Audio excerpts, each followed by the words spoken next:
Hi, my name is Darcy Nyrose from Nyrose and Associates and Remax Kelowna. And today we're going to talk about the October 2023 Central Okanagan Market Report. But first I want to do a little bit of rambling. So I moved here in 2008. And when I moved here, my kids were 8 months old and 3 years old. How time has flown. My son is second year university with a scholarship for football, and my daughter's in grade 11. I didn't wear glasses in 2008. I wear glasses now. The reason why I'm talking about how quickly time has changed and how things change during days, months, years. My son was in football in high school and he played both sides of the field, offensive, defense. He was a starter. He went to university, and because of the dynamics and the kind of the criteria and just the surroundings, environment change, he's now in special teams working his way up onto hopefully starting position. He's a running back. He's what we call third on the depth chart. Here's the thing though, if something changes on that depth chart, you move. So whenever there's a variable that changes or a factor or something that just shifts, everything can change. He can have two people get injured. He's now first and second on the depth chart. It changes that quickly. Again, reason why I'm rambling is real estate is very similar. In 2008, when I got here, we were in a declining market. Here's the problem though. In 2008, a lot of people didn't know what to do. A lot of sellers thought, well, I would like to get what my neighbor got pre-market change. So they stayed with their listing price quite high. Some agents weren't used to a market change, so they sat back trying to figure out what to do. And then there's some experienced agents that knew exactly what they do, and they got in there and did what they needed to do. And of course, there's buyers that sat back saying, well, if I wait long enough, things may change drastically. Well, again, things change based on variables, not just locally, but provincially, globally even. So I'm going to get back to real estate. So in 2008, we had the market change, and then we started to come out of that. Well, what happened in 2019, 2020, 2021 with COVID? When first COVID came out, everyone thought that everything was just going to drop, including real estate. So some people reacted, quickly sold their home, went and rented. They actually put themselves out of the market because it actually went the other way. We don't really know why the factors changed it that way. We think because everyone had to kind of stick close to home.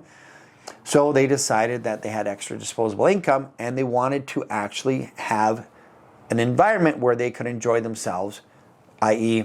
pool, bigger home, backyard, things like that. So what we saw was a change where people were coming from out of town, people were moving up, and people were frantically buying.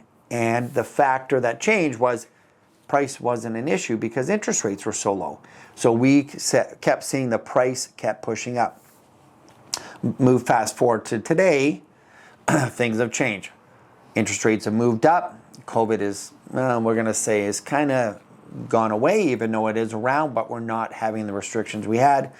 And people can start traveling abroad. What we're seeing is people are now spending money globally. And with interest rates being as high as they are, home prices have not come down yet. So to purchase, your monthly costs have gone up a lot. So if I looked at all the current listings right now, we're seeing a ton of listings that were sold in 2021-ish being relisted. Well, on a typical year-over-year real estate increase, it's very marginal, but it's a very secure investment. What we see is we see an increase, you see your mortgage come down, so you see that equity build over time. But during COVID, we saw people gain 30%, 40%, so that was just the new norm.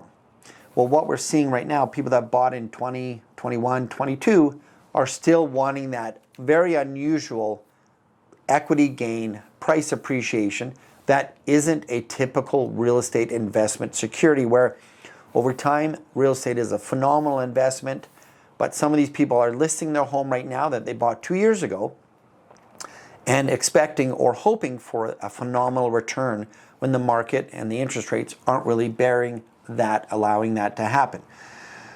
So when I look at the market stats for single family homes, for example, the active listings, we saw 1,462 in October.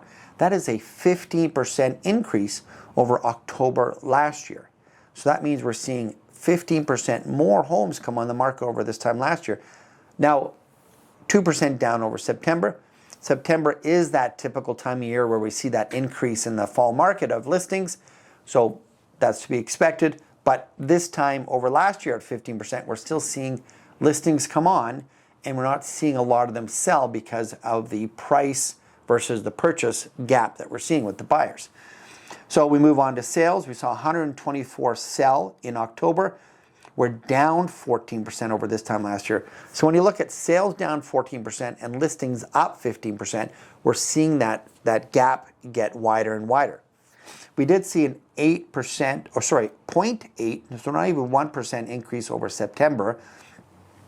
And I was hoping to see a larger gap on that because August and September with the fires and the insurance, we were just restrictive of selling, period. October was really our September, if you want to call it that. So I was hoping to see an increase in sales volume more than 0.8%. However, average sale price at $1,098,503 is down 5% over this time last year, which I will say is not a bad thing because we're trying to align everything up properly so we can become a balanced market, and we're 0.05 down over last month. So again, we're starting to see things come into line. It's still going to take a bit longer. We do need sellers to realize that their price needs to be market priced for us to be able to absorb the listings a little bit more normal. And then if we go on to townhomes, we actually saw 331 active listings. That is only a 3.7% gain over last year. That is great. And only a 5% drop over September. So we're seeing less townhomes over last month. And sales volume, we saw 45 sell in October. We're neutral over this time last year, so we're even over last year. But we're 7% up over September. That is where we're seeing the people buying. And the reason why I think that is people can move up, so first-time home buyers or condo buyers moving up, and people that are trying to sell homes that they may want to just get out of that higher monthly payment. They're coming down. They don't necessarily want to go to a condo yet, so they come to a townhouse. So again, townhouses are a great product for both ends of the market. And the average sale price is $739,943. That is a 10% gain in price over this time last year. Again, relates to what I'm saying about townhomes. And a 4% gain over last month. So I think townhomes are a great product right now in this current market. So we move on to condos. We saw 537 active listings in October. Now that is 16% increase in listings over this time last year. And not even 1%, but 0.7% increase over last month. But we're seeing an increase in listings in condos, quite a bit. But then we look at sales volume for condos. We're actually down 23% over this time last year. And we're down 5% over this time last month. And I think that might be due to some media talk with short-term rentals, more coming on the market. So I think we're seeing a little bit increase of new product that not necessarily is on MLS, so they're not even in our stats, but there's more to choose from. And the average sale price is $531,634. That's 0.5% decrease over last year and minus 1.7% over last month. So again, the condo market, it seems to be we're seeing an increase in listings, decrease in sales, and price decrease, which with the price decrease should help us level out a little bit. Well, we have a little bit more time to go there. What I see in the next couple months is Bank of Canada has held the interest rate. That's going to create a little bit more confidence. I think we just have to wait for one more announcement from Bank of Canada, either status quo or hopefully a decrease. But there are always people buying and selling, and there are going to be some people that are on a variable interest rate, which might put them in a bit of a crunch, but that doesn't mean they have to give the home away. So buyers, don't think that we can just automatically ask for X% off. Make sure you rely on an experienced realtor that can do a market evaluation and give you the market price, and then you go in with an accurate price on what you want to purchase a home for. And again, sellers, make sure you listen to an experienced agent. They will help you, guide you through showing you what your home is worth, and I think we'll all come out of this no problem. So if you're looking to buy or sell in the Central Okanagan, please call Nyrose and Associates at 250-258-9888, and please hit this button and subscribe here. Look forward to telling you what November has.